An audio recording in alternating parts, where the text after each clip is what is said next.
Buenas a todo el mundo. Aquí estoy hoy con con Soledad Davis. Vamos a tener una charla acerca de el genio y el ingenio. De hecho, una vez hablando con ella sobre el tema, yo estaba metido en el tema del ingenio y ella estaba estudiando el tema del genio y dijimos, podíamos hacer una charla sobre genio e ingenio. Buenas, Sole, ¿cómo estás? Rob, querido, ¿qué ¿Qué tal? tal? Hemos estado aquí antes previamente hablando de varias cosas que hacía tiempo que no nos veíamos y una de las cosas que quería dejar un poco clara primero de entrada con respecto a lo que es en este caso el ámbito de estudio en el que estoy, que es sobre el carácter y la personalidad, algo que en una conversación con Sole en su canal, en Psicocimática o en Sole Davis podéis mirar en YouTube. Hablábamos precisamente sobre esa idea de si hay o no una idea de personalidad en la carta astral previa a lo que es la psicologización de la astrología, que obviamente está presente. Y uno de los puntos a tener en cuenta sobre ese análisis de personalidad tiene que ver precisamente con el concepto del ingenio del que hablaremos. Pero antes de ello, vamos a alternar esta charla con un ámbito en el que Sol está muy metida, que es el genio. Y lo primero que quisiera empezar preguntándote, Sole, es ¿qué es el genio? ¿De qué hablamos cuando Sí. hablamos de genio? Este juego de palabras, ¿no? Entre el genio y el ingenio, y digo, sería divertido hacer una conversación sobre esto que parece tan parecido y al mismo tiempo se tocan y al mismo tiempo tienen sus grandes diferencias. El genio no es el genio de Aladino, aunque podría serlo, podríamos tomar como metáfora, sobre todo entendiendo el genio como una entidad astral, conectada, que conecta lo material y lo espiritual de alguna manera, que está ligado a ciertas ideas de la vocación. Pero genio se le empieza a llamar, sobre todo en la época del Renacimiento, en la modernidad temprana, al daimon personal. El daimon personal es una figura muy anclada en la filosofía y en las prácticas platónicas. Ya las encontramos en los diálogos de Platón, hablando del daimonon de Sócrates, ¿no? Como una voz que va guiando y sobre todo que va alertando respecto a ciertas em, conductas muchas veces, ¿no? Pero sirve como guía y sobre todo aparece en el famoso mito de del libro 10 de la República de Platón, que ha sido muy importante para la argumentación de la astrología y del destino en la historia de la astrología, en donde aparece la figura de un daimon, entendiendo que los daimones a grandes rasgos se los entendía como mediadores entre lo espiritual y lo material, ¿no? Son entidades, podríamos decir, seres mediadores, fundamentales también dentro de la práctica, sobre todo religiosa y mágica de la astrología. Aparece este ser como una especie de guía que es asignado al individuo antes de nacer, ¿no? Entendiendo que en el mito de Er lo que se relata es el mito de reencarnación del alma, en donde el alma elige su destino antes de nacer, ¿no? Entonces, antes de nacer se les ha asignado un daimon personal que es el que fija y administra, hace cumplir ese destino, ¿no? Entonces, luego, sobre todo los filósofos y astrólogos neoplatónicos, platonistas, digamos, toman esta idea para pensar cómo esto se puede entender y calcular, sobre todo en un horóscopo, cómo uno puede conocer su daimon personal a través de la astrología. Y a partir de ahí empiezan a surgir debates, formas, enfoques, cálculos, técnicas, métodos, etcétera, etcétera, ¿no?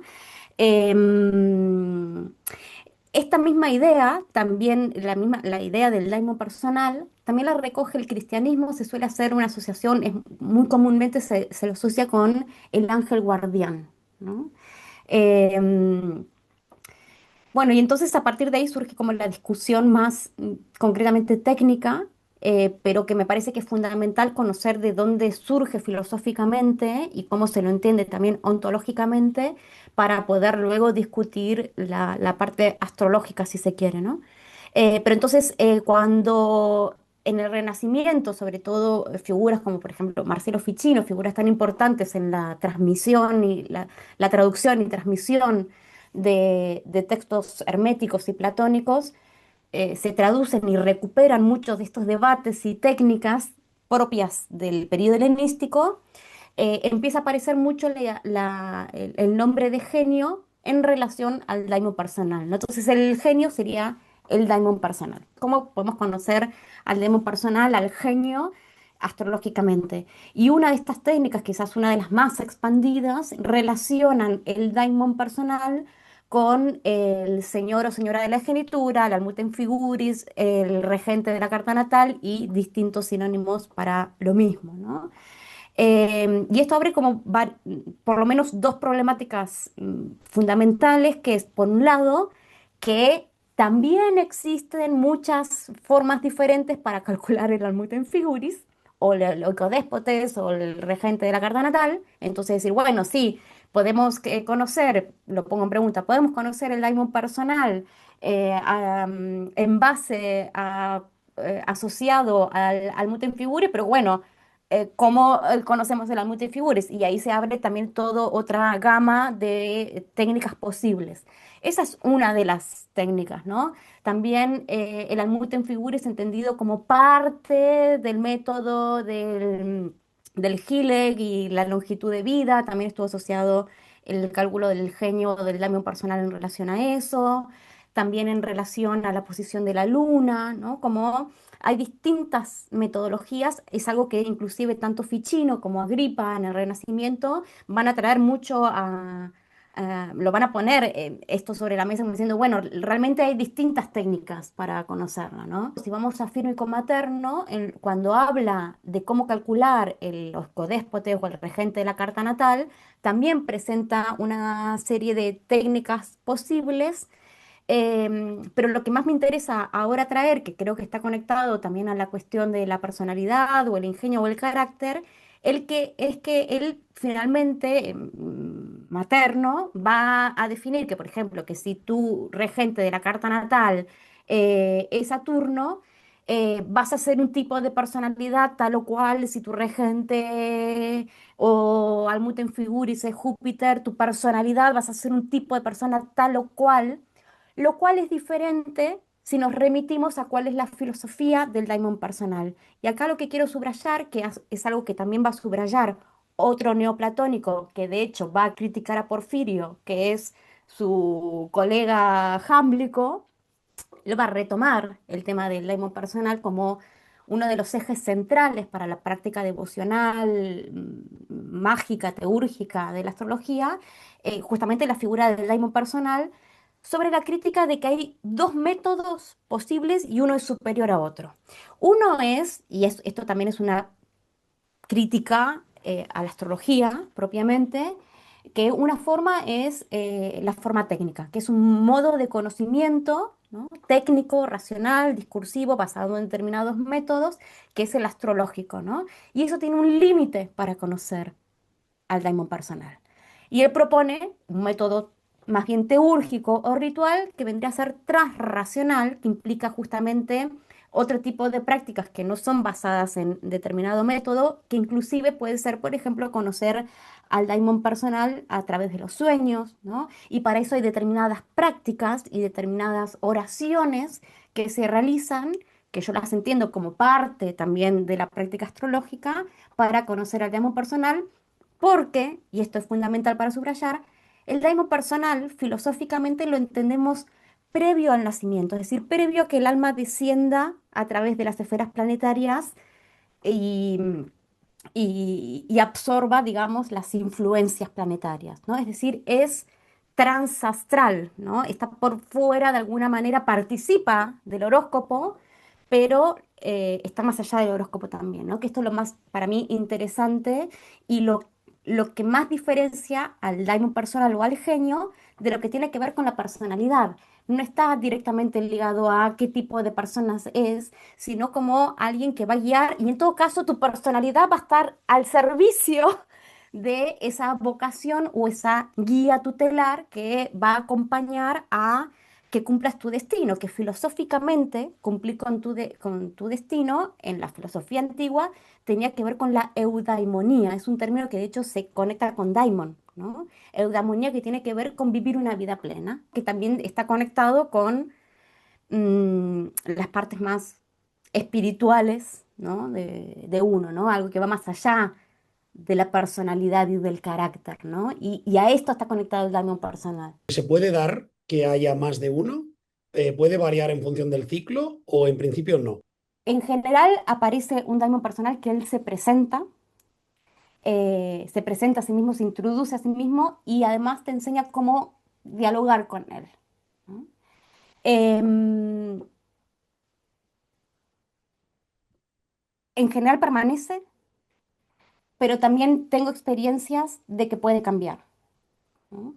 En general es uno y este permanece, se mantiene como, bueno, es alguien al quien yo me voy a dialogar, ¿no? Con esta entidad, ¿no?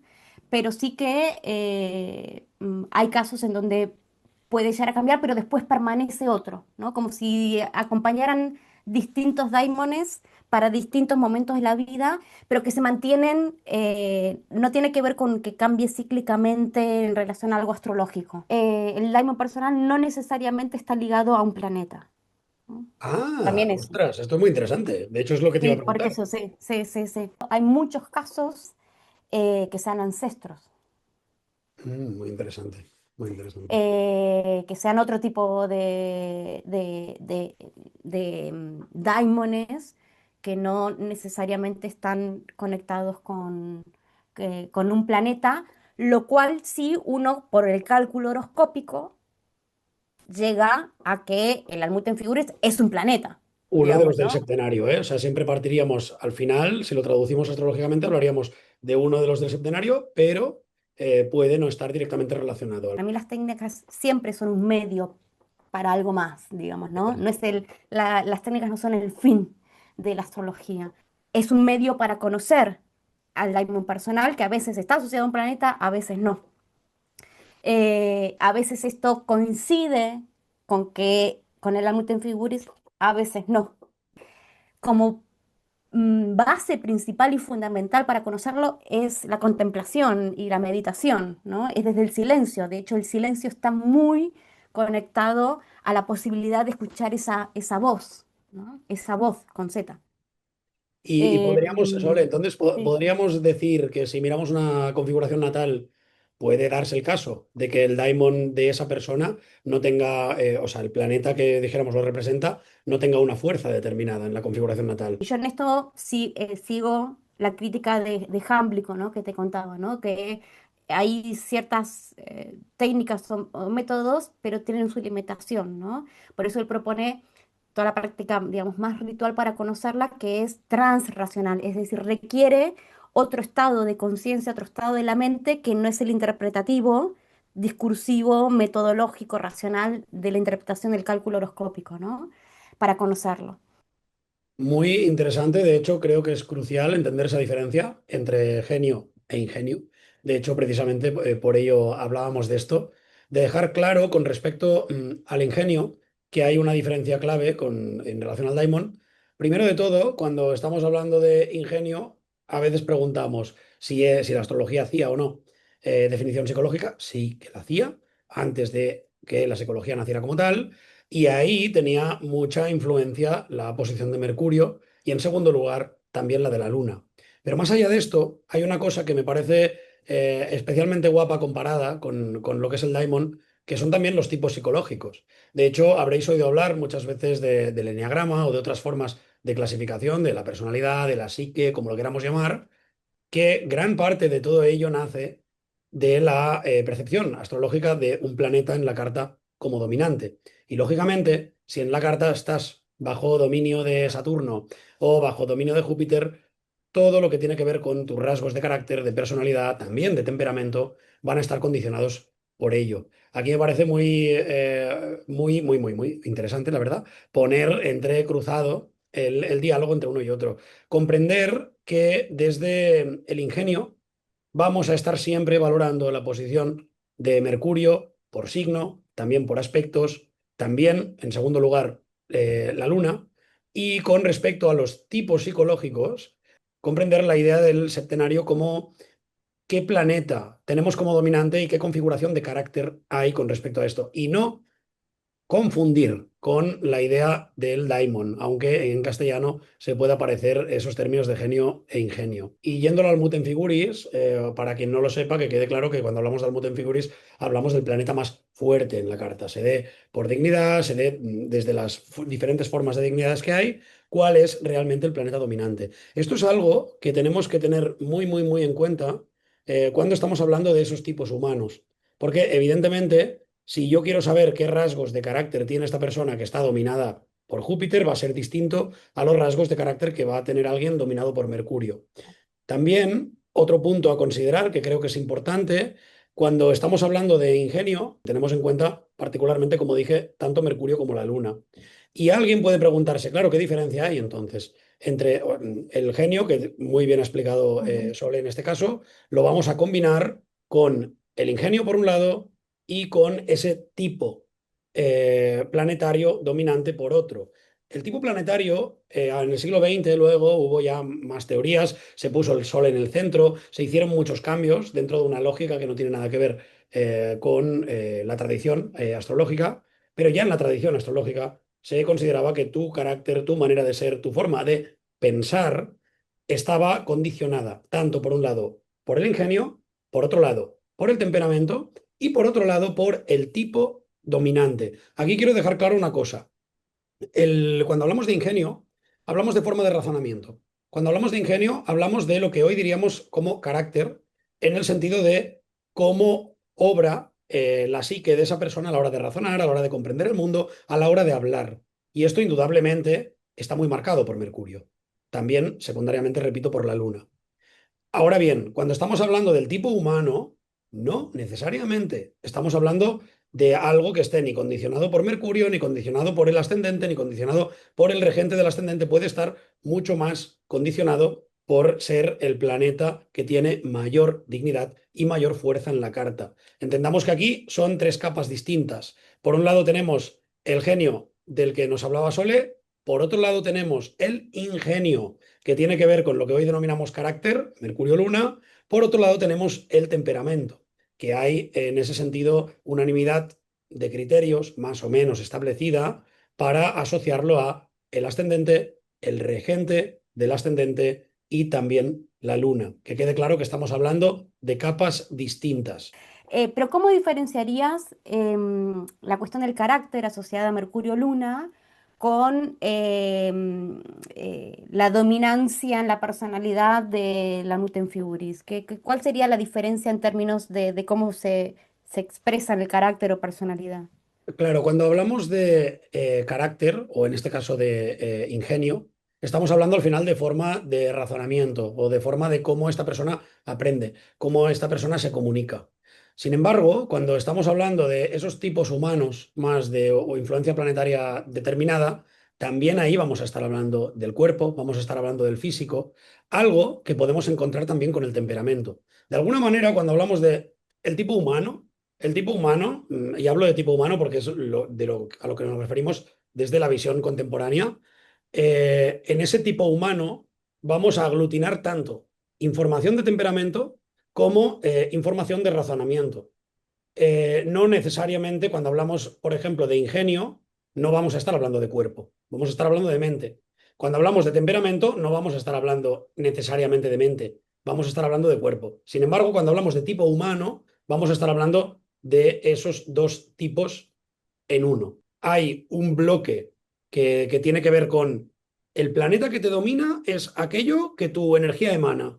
Y hay, dentro de este bloque hay dos categorías. Una es la del temperamento, que es puramente física, puramente, ¿eh? O sea, ahí estamos hablando, sí que puede haber tendencias de carácter con el temperamento, pero vamos a decir que es puramente física y otra que es puramente psicológica, puramente mental, que tiene mucho más que ver con Mercurio y con la Luna.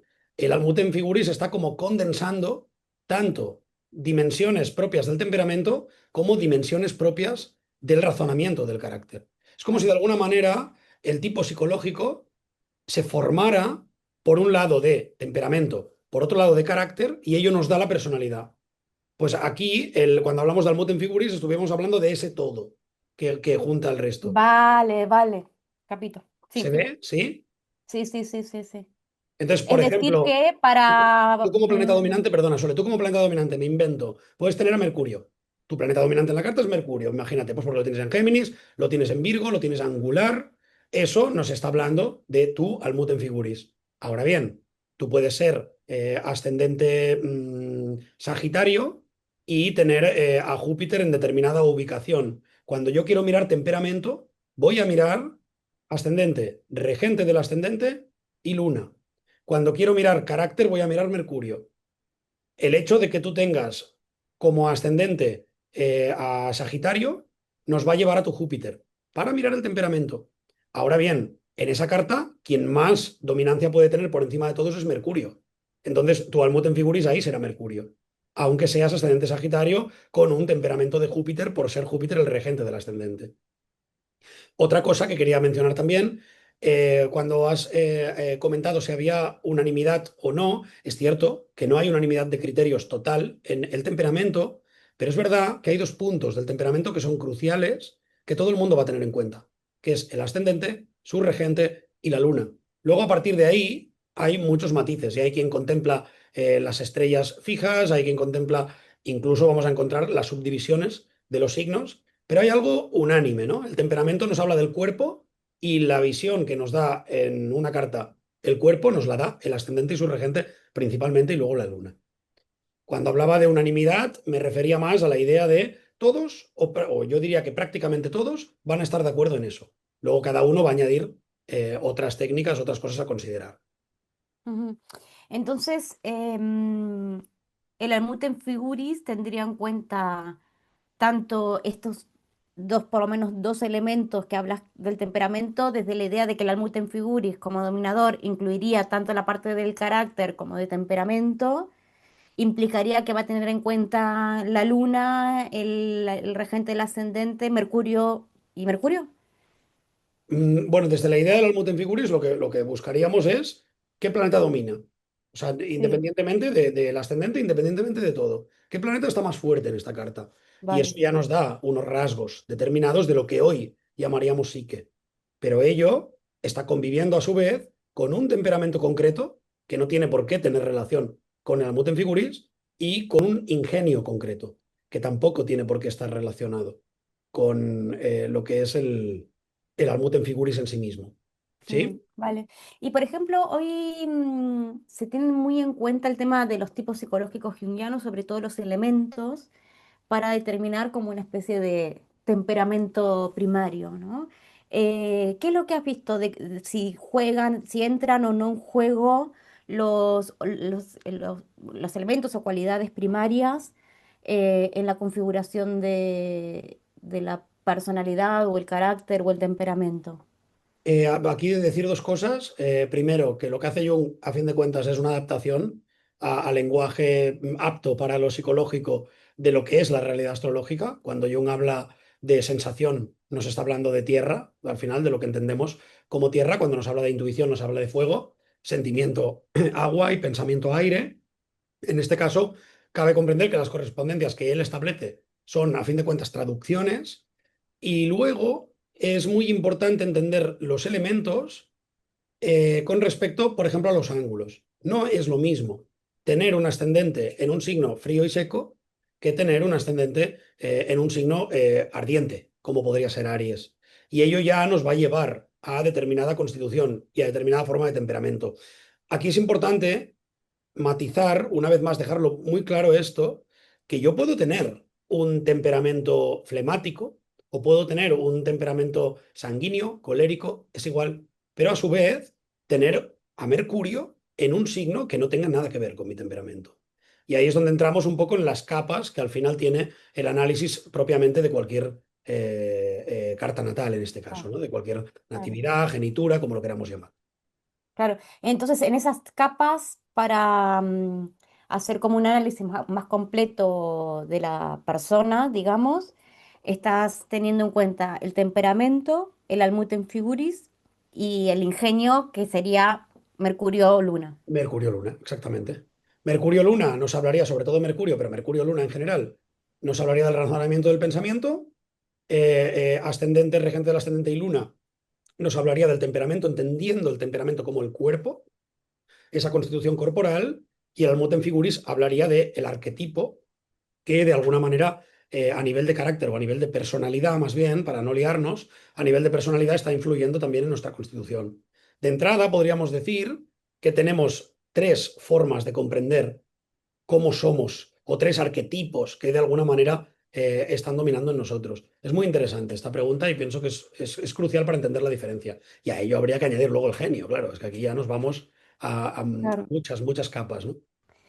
Esto está ligado con esta idea de eudaimonía que nombraba antes, porque tanto Ficino como Agripa eh, refuerzan esta idea de que el daimon personal es triple, ¿no? O que tiene distintos aspectos siendo uno mismo, ¿no? ¿Cómo conocerlo? ¿Qué le diría? ¿Qué preguntas a la persona?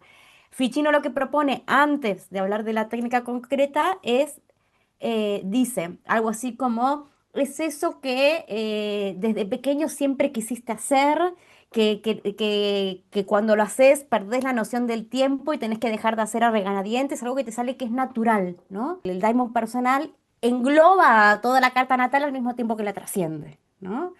Em, Porque es previo al nacimiento, es otorgado previo al nacimiento. Una vez que se ha elegido el patrón de vida, ¿no? Como dice el relato, eh, pero es asignado antes de nacer, ¿no? Muy bueno lo que estás diciendo, porque, y de hecho creo que uno de los puntos cruciales es comprender desde qué perspectiva estamos abordando el análisis. Por ejemplo, cuando hablamos de temperamento, como estábamos abordándolo desde una perspectiva médica y el temperamento se utilizaba para la medicina, ahí sí que había tal vez una necesidad de buscar a nivel concreto qué temperamento domina en esta persona y de qué manera lo hace. Cuando hablamos de ingenio, de qué manera razona esta persona casi desde una práctica, como digo, más médica. Cuando hablamos de Almuten Figuris, que queda el Almuten Figuris a medio camino entre lo que es al final la práctica médica y la práctica más espiritual esotérica. Y por último tenemos ese daimon, ese denominado genio, que de alguna manera nos habla de una naturaleza mucho más espiritual, tal vez, que de una concreción física, ¿no? Astrología se ha utilizado para entender la realidad, entender la dinámica del tiempo y de las cosas, no solamente el horóscopo, ¿no? Pero dentro del horóscopo nos va a también invitar a salirnos de esa mente mecanicista, cientificista, porque mismo estudiando la historia hay distintas propuestas, ¿no? Entonces yo creo que ahí esto es interesante. Pero aún así tenemos guías concretas para realizar diagnósticos concretos, ¿no? Em, entonces, es algo que en la charla pasada, de hecho, tú enfatizabas, es decir, bueno, hay una parte que podemos decir es objetiva porque podemos descartar todo esto y nos quedamos con esto, en el sentido de que hay ciertas partes que nos indican claramente que pueden ser dominantes y eso lo vemos concretamente en la manifestación de la realidad, ¿no? Entonces, creo que ahí es distinto en cómo distintos métodos. De hecho, es muy interesante ver también cómo cada astrología al final es hija de su tiempo, ¿no? Y en ese sentido, cuando estamos hablando, por ejemplo, en la astrología en un contexto de práctica o de persecución inquisitorial, es lógico que el astrólogo dijera, vamos a eh, hacer consciente a la gente de lo útil que es la astrología, ni que sea desde una perspectiva médica, desde una perspectiva medible, para hablar de algo que tenga que ver más con una creencia espiritual, nos vamos a tener que proteger ante un contexto de persecución inquisitorial, tratando de legitimar una práctica que es perseguida, ¿no? Por otro lado, con respecto a lo psicológico, ocurre un poco lo mismo.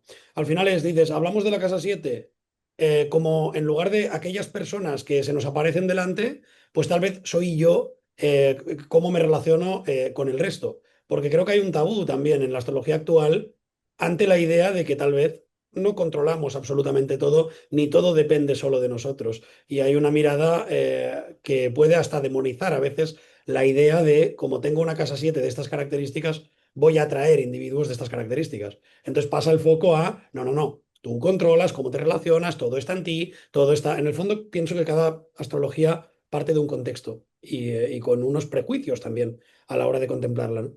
Pero por eso insisto en la práctica devocional de cómo nos puede curar de alguna manera de ese hiperindividualismo en donde todo es subjetivo y todo está, depende de nosotros. ¡Wow! Qué responsabilidad y saber que somos parte de un ordenamiento de las cosas, digamos. Esta es una de las grandes visiones de la astrología, ¿no? Que todo está conectado con todo, de que hay un orden y somos parte de ese orden, no soy el orden, ¿no? Y de hecho también cómo cambia el lenguaje y cómo a veces nos estamos refiriendo a lo mismo, pero en otra terminología en función del momento. Véase, por ejemplo, el ingenio. Cuando hablamos de Los ingenio, estamos temperamentos, claro. hablando de carácter, ¿no? Y cuando hablamos de temperamento, seguimos hablando de temperamento, pero cuando hablamos de personalidad, estamos hablando de ingenio más temperamento. O estaríamos hablando en la actualidad de carácter más temperamento, que eso es al final la personalidad. Em, para concluir, Sole, un par de cosas. Primero, dejar muy claro que con respecto, ahora te pasaré la palabra con el tema del genio, dejar muy claro de qué hablamos. Cuando hablamos de ingenio, como digo, hablamos de carácter, hablamos de forma de razonamiento, y ahí quien más peso tiene es Mercurio y Luna. Cuando hablamos de temperamento, hay consenso en considerar que es ascendente, regente del ascendente y Luna, aunque también hay otras formas de percibirlo. En ese sentido, hay un consenso para estos puntos, y estamos hablando de temperamento, como hoy hablamos de temperamento. Y cuando hablamos de genio, para que quede claro a quien nos está viendo, ¿de qué hablamos? Hablamos de un entendimiento del daimon personal que lo podemos entender como una guía espiritual de nuestro destino. Y también, un poquito por fuera de eso, también dejar claro, desde mi punto de vista, que la astrología no son solamente técnicas y métodos horoscópicos. Fantástico. Pues un placer, Soledad. Ro, Oye, que me encanta tenerte por aquí. Y haremos otra y igualmente. hablaremos con calma. Un placer, Disfrútalo. Sole. La verdad que sí, sí, compartimos en breve.